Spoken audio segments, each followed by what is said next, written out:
Anda kembali di Sapa Indonesia Malam. Saudara, Presiden Trump dan Perdana Menteri Netanyahu mengumumkan rencana perdamaian. Dalam kesepakatan, gencatan senjata dan masa depan Gaza tanpa senjata dicantumkan dalam 20 poin paling krusial.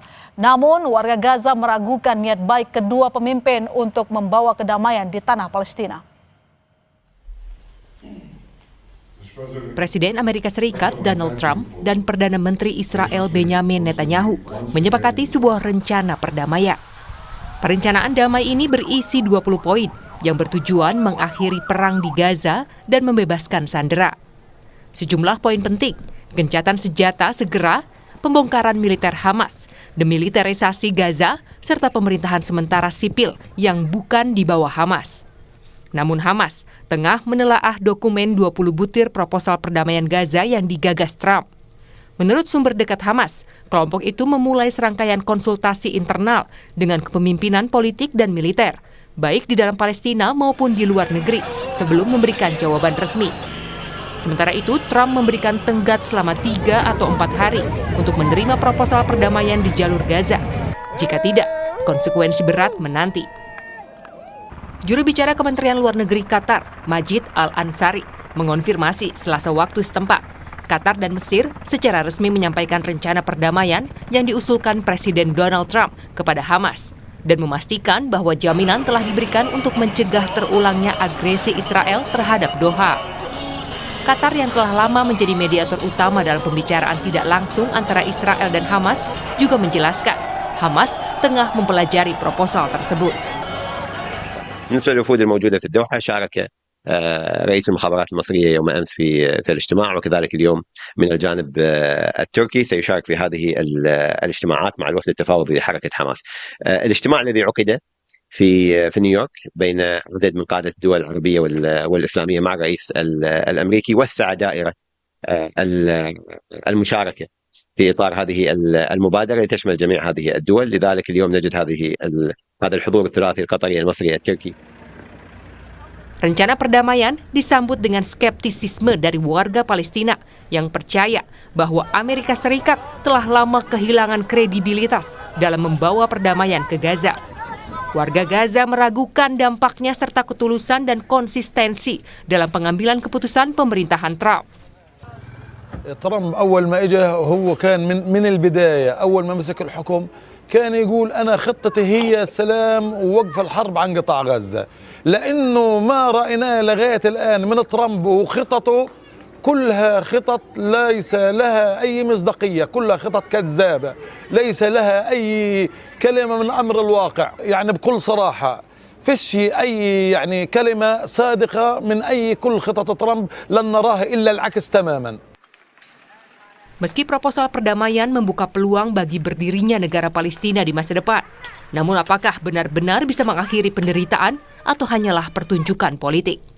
Tim Liputan Kompas TV. Ya, saudara, kesepakatan damai yang dibuat oleh Trump dan Netanyahu bisa jadi peluang untuk warga Gaza lepas dari krisis kemanusiaan yang telah terjadi selama 2 tahun lebih. Namun, apakah kesepakatan ini benar-benar jalan menuju akhir penderitaan atau sekedar politisasi kepentingan dua pemimpin dunia? Adakah jaminan agar warga Gaza benar-benar damai? Selengkapnya kita ulas bersama narasumber malam ini dengan Hasibullah Satrawi. Selamat malam, Bang. Selamat malam. Pengamat Timur Tengah, dan saya juga menyapa Bang Samsul Rizal, anggota Komisi 1 DPR RI fraksi PKB. Selamat malam. Selamat malam. Assalamualaikum. Ya, saya langsung ke Bang Hasbi dulu, Bang. Ya. Banyak kesepakatan damai sebelumnya yang sudah disuarakan, terutama oleh Trump, dan saat itu sepakat dengan Netanyahu. Yang kali ini, apa bedanya? Benarkah Trump tulus? Ya, saya rasa semua masyarakat dunia, terutama Palestina, mengikuti jejak daripada Trump ini yang memang susah untuk dipegang omongannya. Kadang-kadang ngomong A lalu besok menjadi B. Tapi kalau kita amatin apa yang disampaikan oleh Trump pada tanggal 23 ini, proposalnya di depan sebagian pemimpin dunia Islam dan Arab, maka menurut saya minimal saya bikin 3 catatan, Kak Ilona. Yang pertama, betapa Israel itu mendapatkan pendukung sejati seperti Trump yang itu tidak dimiliki oleh Palestina. Saya ingin mengatakan semua yang dilakukan Trump untuk Israel itu betul-betul total. termasuk konsep proposal ini, saya yakin karena dia adalah pendukung Trump, pendukung Israel maksud saya, itu sangat kuat kepentingannya Israel di situ. Cuman bukan berarti tidak realistis. Saya ingin nanti di bagian substansi masuk lagi ke situ. Ini saya ingin masuk di poin pertama. Mestinya Palestina ada orang pendukung seperti Trump yang sampai rela menggunakan kepentingan nasionalnya untuk mendukung Palestina. Ini menjadi kritik bagi negara-negara Muslim dan Arab atau bahkan mungkin non-Arab karena ini sebenarnya bukan soal identitas, karena tidak ada yang sampai menggunakan kepentingan nasionalnya. Kalau Trump dia gunakan kepentingan nasionalnya, bahkan presiden yang demo itu udah langsung dicabut visanya karena dianggap bela Israel. Itu contoh-contoh nyata bagaimana dia backup total Israel ini. Nah yang kedua catatan saya adalah tentu karena dia adalah seorang pendukung Israel, sekali lagi yang dia usulkan pun akan berpihak kepada Israel. Nah apa yang didapat dari ini secara jangka pendek, terutama dari tanggal 22 PBB pertemuan di PBB 23 dan kurang lebih 5 hari, beberapa hari setelah itu, dampaknya adalah dua menurut saya. Yang pertama, dengan proposal ini, maka Trump berhasil menutup proposal lain yang sebelumnya menggelegar di dunia, yaitu pada tanggal 22 konferensi solusi dua negara yang dituan rumahi oleh Prancis dan Arab Saudi. Itu kalau kita ikutin, saya mengikuti konferensi itu kurang lebih 3 jam sampai 17 menit. Dari sini jam kita jam 2 sampai kurang lebih pagi, itu luar biasa. Bagaimana pimpinan negara dari banyak negara menyampaikan dukungannya kepada solusi dua negara, bahkan mengecam Israel. Tapi begitu besoknya 23 disampaikan ini, sampai hari ini dunia tidak lagi bicara tentang forum di PBB pada tanggal 22, tapi bicara tentang apa yang disampaikan Trump pada tanggal 2. Kalau saya potong, artinya Trump serius kali ini dan tulus, tapi tulusnya itu lebih berat sebelah untuk membela kepentingan Israel. Sudah pasti, itu catatan saya yang ketiga. Karena itu cara membacanya saya melihat apa yang disampaikan oleh Trump ini paling jauh menurut saya. Paling jauh itu adalah komposisinya 60-40. 60 untuk kepentingan Israel, 40 untuk kepentingan Palestina. Malah bisa mundur lagi 70-30. 70 untuk kepentingan Israel, 30 untuk kepentingan Palestina. Sedikit bukan berarti ini nggak bagus. Karena sekali lagi dalam suasana kemanusiaan seperti ini, peluang seperti apapun tragedi ini bisa diakhiri itu akan baik. Jadi kalau saya singkat ini artinya memang ada harapan bahwa akan terjadi perdamaian. Saya ke Dang Ical. Sebenarnya posisi kita bagaimana sejauh ini? Apakah ini sebuah kemajuan atau justru kemunduran untuk perjuangan kemerdekaan bagi Palestina? Kalau saya secara pribadi melihat dan dalam kacamata diplomasi ini gula-gula. Gula-gula? Iya, gula-gula dan ini lebih banyak bikin sengsara, lebih banyak bikin rontok gigi. Manisnya sebentar, tetapi akibatnya panjang. Kenapa? Karena proposal ini proposal yang tidak mengakomodasi pihak-pihak yang berkepentingan. Proposal yang mengabaikan aspek yang paling fundamental dalam perjanjian damai, yaitu pertama pihak-pihak yang bertikai. Sementara kita tahu kalau Mahmud Abbas itu bukan hanya sekadar presiden Palestina yang menguasai semuanya. Ini Palestina bukan negara yang diakui satu pemimpinnya, tetapi banyak pemimpin, banyak faksi di dalamnya itu yang demi kepentingan bersama menyerahkan kepada presiden dalam penyelenggaraan pemerintahan sehari-hari. Tetapi faktanya yang menguasai militer itu bukan cuma presiden, ada banyak sayap, ada banyak faksi. Bahkan kemarin di konferensi perjanjian Beijing itu dari 16-an faksi itu 14 sudah bertanda tangan. Justru itu yang lebih menguasai de facto-nya. Secara administrasi memang presiden Palestina. Jadi dari 20 poin itu tidak satu pun yang mungkin menggugah kita bahwa ini untuk kemerdekaan Palestina. Iya, ini kalau Pak Hasib bilang tadi itu 60-40, saya bilang aja. Ini 50-50 tapi 70-30. Kalau di Makassar itu ada istilah kita itu 50-50. Ya jadi kita bagi-bagi, kita bagi tetapi bukan bagi proporsional.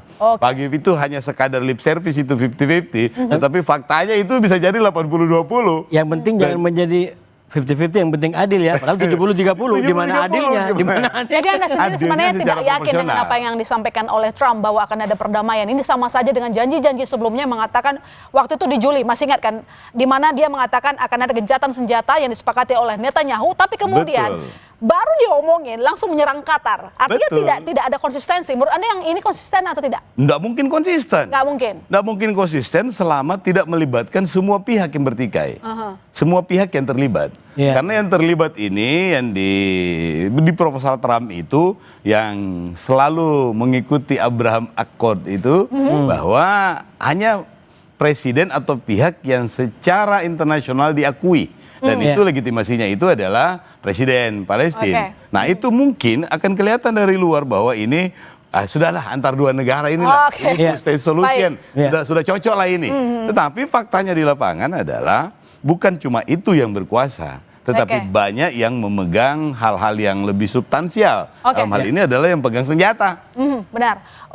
Bang Sebenarnya kalau saya lanjut Bang Samsudin tadi ya, kalau kita baca poin demi poin dan peta dukungan, justru proposal ini didukung oleh kekuatan-kekuatan utama di Timur Tengah bahkan di dunia Islam. Iya. Minimalnya G8 Islam itu yang atau dunia Arab dan Islam itu termasuk Mahmud Abbas. Mahmud Abbas sudah menyatakan kami mendukung karena kita harus jeli baca perkembangan satu demi satu. Mahmud Abbas ini adalah orang yang sekarang hampir tidak diakui oleh kekuatan-kekuatan Timur Tengah maupun global. Israel nggak mau percaya sama dia, kemudian Hamas sudah pasti nggak percaya sama dia, Arab juga. Jadi kalau gitu ke kami aja untuk ngambil data itu. Nah, maksud saya kalau kita bedah substansinya, kenapa 70-30? Sebenarnya walaupun ini tidak ideal, tetap ini sebuah harapan dan peluang yang mestinya bisa dimanfaatkan oleh kita. Kenapa? Satu kalau kita bedah. Ini 70-30 karena yang dapat banyak untung adalah Israel. Misalkan belum apa-apa, itu sudah meminta agar Hamas menyerahkan senjata. Ini belum tentu berdiri Palestina, senjata sudah harus diserahkan. Jadi itu keberpihakannya kepada Israel. Nah, tapi sekali lagi juga peluang, karena di sini ada peluang bahwa kalau sudah situasinya mendukung solusi dua negara antara Israel dengan Palestina, apalagi ada jaminan bahwa Israel tidak akan menganeksasi Gaza dan tepi barat, ini menjadi peluang menghidupkan Palestina merdeka. Jadi walaupun 30, tetap ada peluang menjadi sebuah solusi permanen bagi dua negara. Solusi permanen, apa yang bisa dilakukan oleh Indonesia, kontribusinya seperti apa? Nanti dijawab Bang dan juga Daeng. Kami segera kembali saudara, tetap di Sapa Indonesia Malam. Anda kembali di Sapa Indonesia Malam. Saudara, sejumlah kapal kemanusiaan Somad Flotilla beserta sukarelawan disergap dan ditahan militer Israel Rabu malam. Kapal yang disergap termasuk yang ditumpangi aktivis Greta Thunberg. Sebelum menyergap dan menahan aktivis, pihak Israel sempat mengirim ancaman melalui radio komunikasi. Ancaman itu dijawab aktivis yang menegaskan bahwa misi flotilla bersifat damai dan sah secara hukum internasional. Suasana semakin menegangkan saat rombongan sukarelawan di atas kapal lainnya terlihat mengangkat tangan, tanda mereka juga turut disergap. Sementara itu, kapal Observer yang ditumpangi sukarelawan Indonesia Hussein Gaza dan rombongan berhasil menjauh untuk mengumpulkan dan melengkapi bukti-bukti pelanggaran hukum internasional yang dilakukan Israel. Hingga kini, kondisi perairan Laut Mediterania masih mencekam. Misi kemanusiaan ini diikuti lebih dari 40 kapal dari berbagai negara.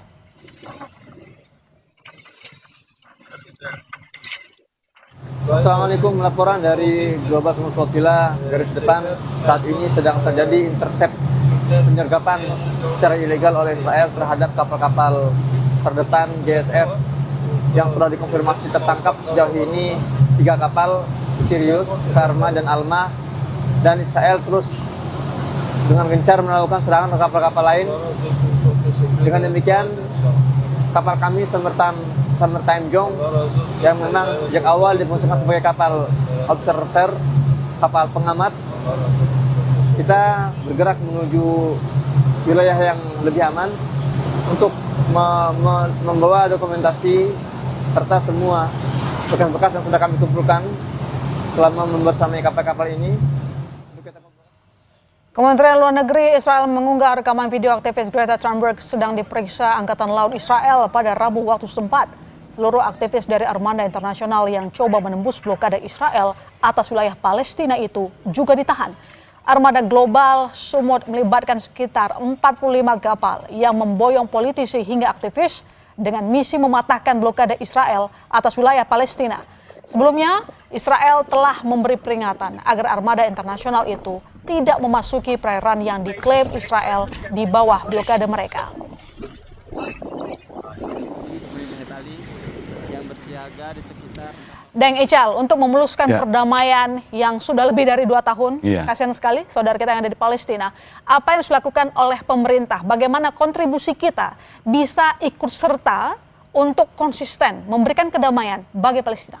Ya, yang paling penting adalah Indonesia mesti mengambil peran untuk mendorong negara-negara yang selama ini telah memperlihatkan secara lebih jelas keberpihakan mereka terhadap two-state solution tadi itu. Mulai dari Prancis, Inggris, Spanyol, Portugal, dan beberapa negara-negara yang selama ini memang hanya melihat dari jauh. Dan kemarin puncaknya tanggal 22 kemarin itu yang ada konferensi solusi 2 negara, Prancis dan MBS, kemudian beberapa negara juga sebelumnya.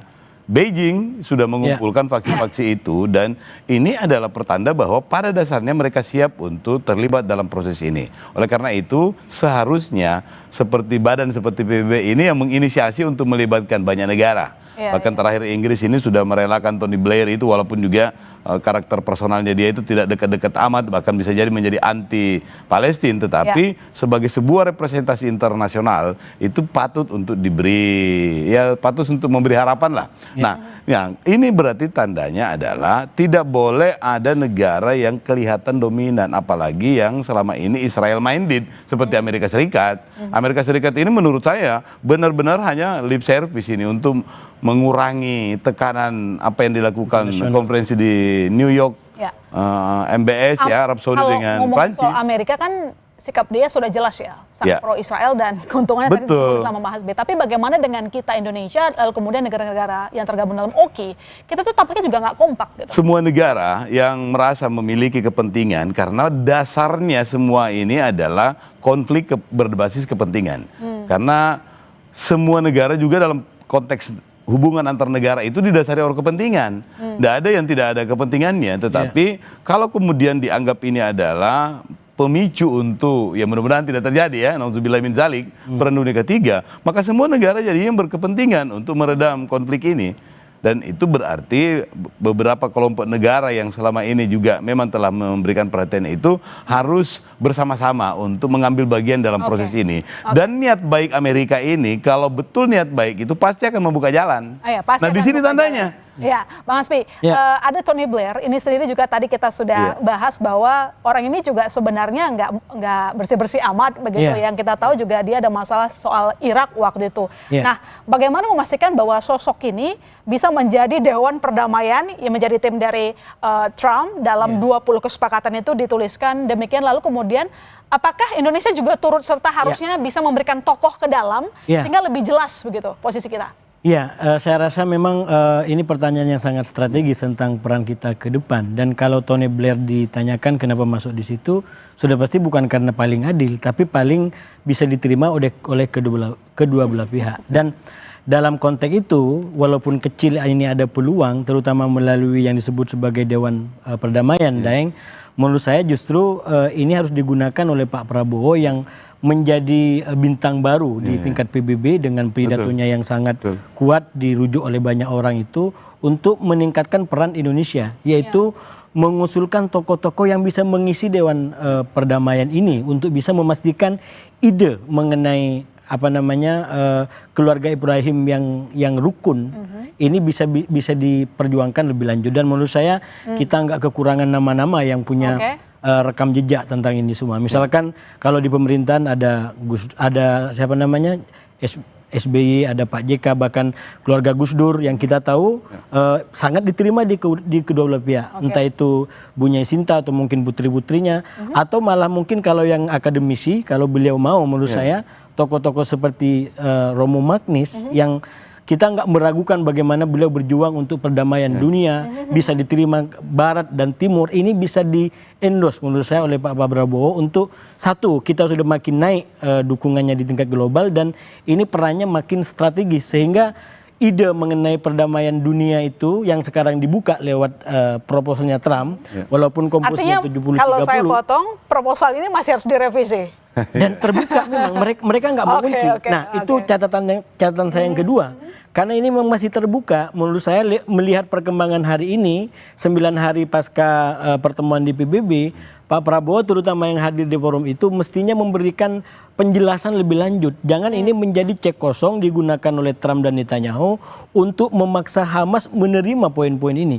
Karena ada kecenderungan menurut saya di hari ini Trump menggunakan pertemuan dengan G8 itu untuk menekan Hamas. Sekarang Hamas nggak punya pilihan. Dan Hamas tidak punya pilihan. Nggak punya pilihan. Karena merasa negara-negara Islam dan Timur Tengah sudah mendukung. Padahal sekali lagi ini belum dikunci. Jadi harus diberikan penjelasan lebih lanjut. Dan hari ini negara-negara Timur Tengah sudah melangkah ke sana. Jadi nggak mau menjadi cek kosong. Ini harus apa yang dimaksud dengan babi bu ini yang baik. Dan Ical, Anda sendiri sepakat tidak? Tadi disebutkan bahwa sebenarnya Hamas sendiri tidak punya lagi posisi tawar, begitulah ya. Mereka harus setuju karena negara Islam itu sudah menyetujui lah begitu dalam pertemuan saat itu. Jadi menyetujui untuk solusi dua negara, menyetujui untuk damai. Tetapi kalau mereka melihat 20 poin yang diajukan ini, tidak akan mungkin setuju. Tidak akan mungkin setuju dan memberikan effort yang maksimal. Kenapa? Karena mereka juga tahu dan kita juga tahu kalau soal pengungsi tidak selesai, kalau soal kompensasi ekonomi atau badan yang menjamin untuk ada proses rehabilitasi dan recovery, kemudian kalau faksi-faksi militer tidak dilibatkan atau tidak merasa terakomodasi kepentingannya, tidak bakalan ada perdamaian. Dan Amerika dan Netanyahu ini cuma menggunakan momentum ini untuk menutupi kekalahan diplomatiknya mereka pada sidang PBB. Karena kekalahan diplomatik ini luar biasa telaknya. Karena semua orang itu memiliki, semua negara itu akhirnya punya panggung dan itu menjadi momentum. Kenapa mereka menjadikan sidang PBB ini sebagai momentum untuk memberikan dukungannya? Karena desakan internasional warga negara masing-masing itu sudah mulai terlibat. Australia nggak pernah bahkan cenderung mendukung Israel karena demonstrasi di kampungnya, di daerahnya, di negaranya. Mereka tidak mau mesti mengikuti keinginan warganya. Kenapa? Karena semuanya itu adalah election minded. Mereka juga punya kepentingan domestik. Kalau mereka tidak mendukung, bisa dijauhi sama pemilih. Iya, ini suara Deng Ical sama Bang Hasbi ini kan agak beda nih. Tadi mengatakan bahwa agak beda. Di mana beda? Beda. Anda optimis, yang seberang enggak gitu. Tapi saya punya pertanyaannya gini. Kembali ke yang sebelumnya pas gencatan senjata, seorang Trump tidak bisa mengendalikan Netanyahu. Bagaimana dia memastikan bahwa perdamaian yang kali ini bisa mengendalikan seorang Netanyahu? Saya ingin sampaikan begini. 3 pihak ini, katakanlah Trump, lalu kemudian Netanyahu, bahkan pimpinan Hamas, ini punya karakter yang mirip-mirip. Ini pejudi kelas berat dalam pengertian tidak mau terlihat lemah di hadapan lawan. Sekarang posisinya adalah Netanyahu menggertak Hamas sekeras-kerasnya. Kalau sampai enggak setuju dengan proposal ini, jangankan sampai menolak, ngasih catatan saja, artinya Anda memang menerima untuk diserang lebih parah lagi. Itu seakan-akan begitu. Padahal pada waktu yang bersamaan Netanyahu sangat sadar, kita tahu kalau ini betul-betul diambil, maka Netanyahu pun bisa ambruk pemerintahannya. Karena orang-orang kanan di belakang tidak mau terjadi yang namanya solusi damai. Mereka maunya adalah aneksasi total, Gaza diambil, tepi barat diambil, dan hanya ada namanya Israel. Tapi sekali lagi ini cara orang untuk berstrategi. Nah Hamas juga sama, dia tidak mau untuk kelihatan lemah gitu. Karena itu dia menggunakan segala daya untuk tidak terlihat, sudah perang seperti ini, kenyataannya nggak ada yang bisa dibebaskan dengan perang oleh Israel. Semua sandera dibebaskan dengan perundingan. Nah ini yang dipertahankan gitu. Nah oleh karena itu menurut saya selalu sampaikan sebenarnya lewat solusi 2 negara itu yang dimainkan oleh Prancis dan Arab Saudi, itu membuat panggung baru. Bahwa selain perang itu menuju kemerdekaan Palestina ada jalan lain, yaitu lewat pengakuan terhadap 2 negara ini. Cuman sekarang dengan proposal Trump menurut saya itu peluang terbuka semuanya dan tidak pada tempatnya kita menggugurkan satu sama lain. Lebih baik kita dorong bagaimana peluang yang ada ini bisa mewujud walaupun kecil untuk perdamaian kedua belah pihak. Oke, Daeng Ical, Ya. menurut Anda sendiri, kenapa seorang Netanyahu akhirnya mau melakukan perdamaian kalau syarat-syaratnya tadi 20 poin itu diaminkan oleh Hamas? Yang kita tahu juga faktanya dia mau melakukan perdamaian setelah menyerang habis-habisan Gaza, lalu kemudian kita lihat contoh saja wilayah tepi barat sudah mayoritas habis diambil oleh Israel. Ya. Yang pertama, ambil nafas. Karena tren saat ini tidak menguntungkan Israel. Sehingga ada momentum-momentum yang dikreasi. Ya. Nah, itu yang pertama. Yang ini minta tolong lagi sama abangnya. Ya. Sama pendukungnya. Sama pendukung setia. Pelindung. Yang kedua adalah proposal ini akan sangat bergantung pada apa yang terjadi malam hari ini. Dengan berbagai misi damai, ratusan misi kemanusiaan dan perahu yang mewakili negara-negara tertentu ini, dan beberapa negara juga sudah mengikutkan angkatan perangnya, dan ini adalah momentum yang bisa menjadi momentum yang positif untuk perdamaian itu, bisa jadi juga momentum negatif. Menurut saya PBB yang harusnya mengambil inisiatif. Kalau bukan PBB, maka PBB itu menginisiasi untuk membentuk barisan negara-negara yang mengambil bagian. Tidak boleh Amerika menjadi satu-satunya. Boleh dominan, silakan. Tetapi harus memberikan peluang kepada negara-negara lain untuk ikut dalam dewan ini.